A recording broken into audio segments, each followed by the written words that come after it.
Spoiler sobre o título deste vídeo. Não, eles não amam pagar imposto, mas vão dizer que sim, só para não dar o braço a torcer. Se você duvida disso, basta ver os comentários deles sobre as notícias de taxação do novo governo, nas quais eles inventam todo tipo de ginástica mental para justificar a necessidade de mais impostos. Tem muita gente achando que o governo decidiu criar imposto novo para taxar a Shopee, a Shein, o AliExpress, a Alibaba. É uma mentira que está sendo disseminada por articuladores de mentira, de fake news da extrema-direita. Stupid man, aren't you? Mas o mais engraçado é que, como dito antes, eles não gostam de pagar imposto. E para ser bem sincera, ninguém gosta. Então, por que fazem isso? A motivação deste vídeo é bem óbvia para quem acompanha as notícias. Aparentemente, a isenção de taxas para compras abaixo de $50 seria extinta, até supostamente o governo voltar atrás na decisão. Aqui, não iremos nos ater às especificidades legais do ato. Em vez disso, iremos discutir o comportamento curioso de pessoas que, por algum motivo, defenderam tais medidas. Já perceberam que essas pessoas têm geralmente algo em comum? A maioria faz parte do espectro político canhoto.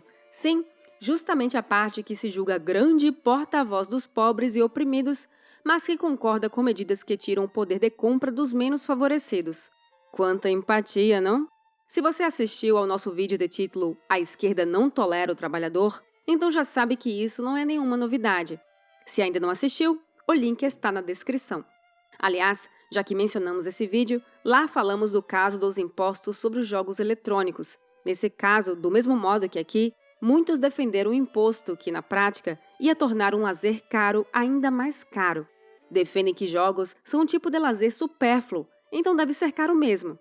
Para que ter um videogame se o pobre pode ter outro tipo de lazer gratuito, como ir à praia e à praça? Eles, mais do que ninguém, sabem do que você precisa. No caso da isenção dos impostos, os argumentos para a defesa seguiram a mesma linha da genialidade. O pobre não precisa comprar roupas baratas na Shein quando, em vez disso, pode pagar o dobro em lojas nacionais. Esse, na verdade, é o grande ponto que passa despercebido. A taxação não é só uma questão de aumentar a arrecadação, mas de também favorecer comerciantes nacionais com a inibição da concorrência. Vendo essas medidas, fica fácil entender o motivo de tantas empresas, vide Magazine Luiza, terem se aliado ao molusco. Quando você pode exercer o seu poder para criar medidas que impedem a concorrência, fica muito mais simples conseguir o apoio de grandes empresários. Eles mantêm seu monopólio não por oferecerem serviços excepcionais, mas por terem influência na casta política.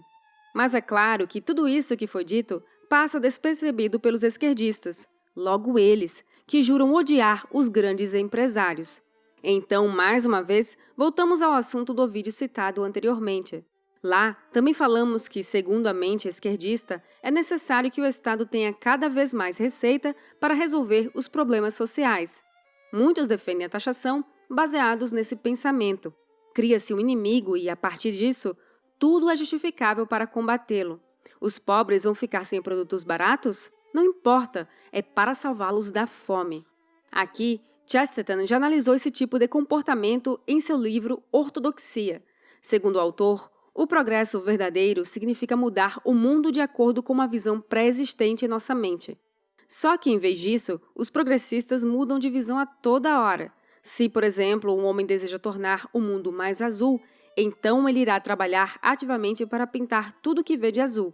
Provavelmente nunca conseguirá pintar tudo, mas a cada dia estará próximo do seu objetivo. Agora, se ele muda de ideia e, em um determinado momento, acha que o correto é pintá-lo de amarelo, então tudo o que ele fez até esse ponto será em vão. Será que o que queremos nesse ponto é um mundo livre, onde as pessoas são donas da sua própria vida e arcam com as suas próprias escolhas? Ou talvez o objetivo maior seja a justiça social e que, para isso, é necessário jogar fora a liberdade em troca da equidade.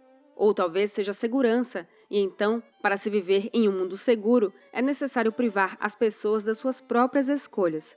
Seja o que for, provavelmente nenhum desses objetivos será atingido. O máximo que se pode fazer é analisá-los, e com isso, decidir qual deles merece nossos esforços. Só que nada disso importa de verdade para os cultistas da esquerda. Eles sempre vão aceitar qualquer pauta que for forçada pelos seus líderes, não se importando com as consequências delas. o que inclui jogar boa parte dos esforços da civilização humana durante milênios na lata de lixo.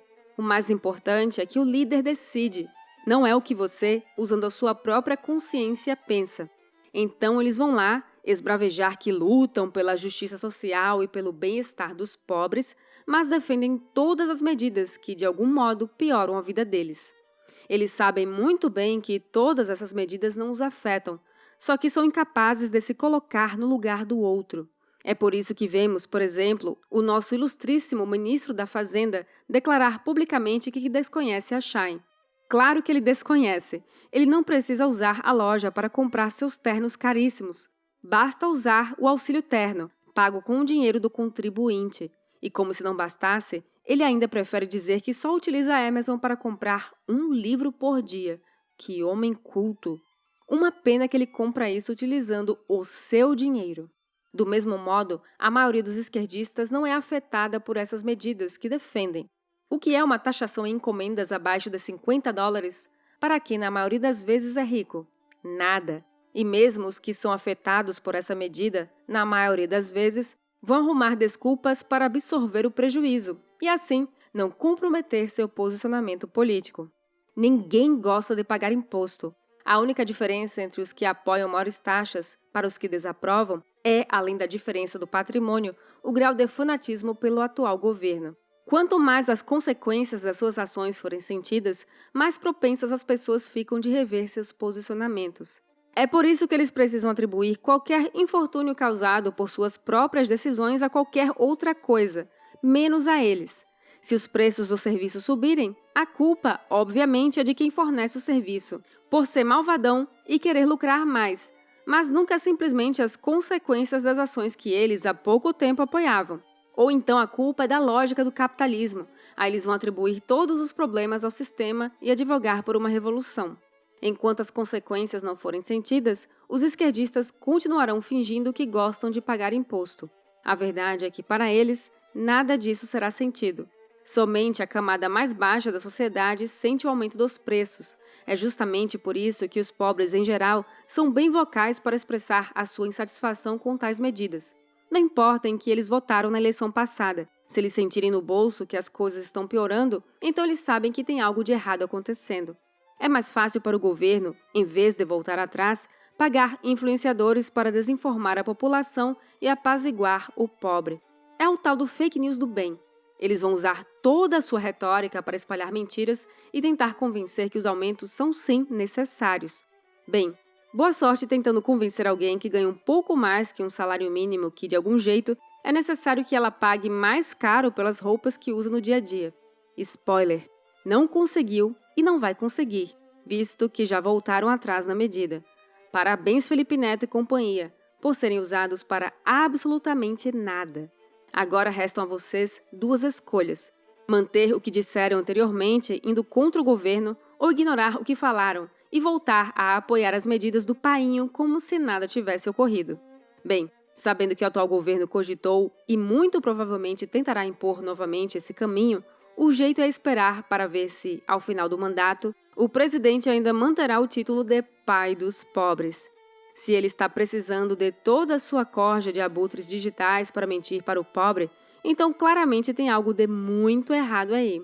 O gaslight estatal está rolando na cara dura, mas como é para o lado certo, entre aspas, então ninguém tem coragem de apontar.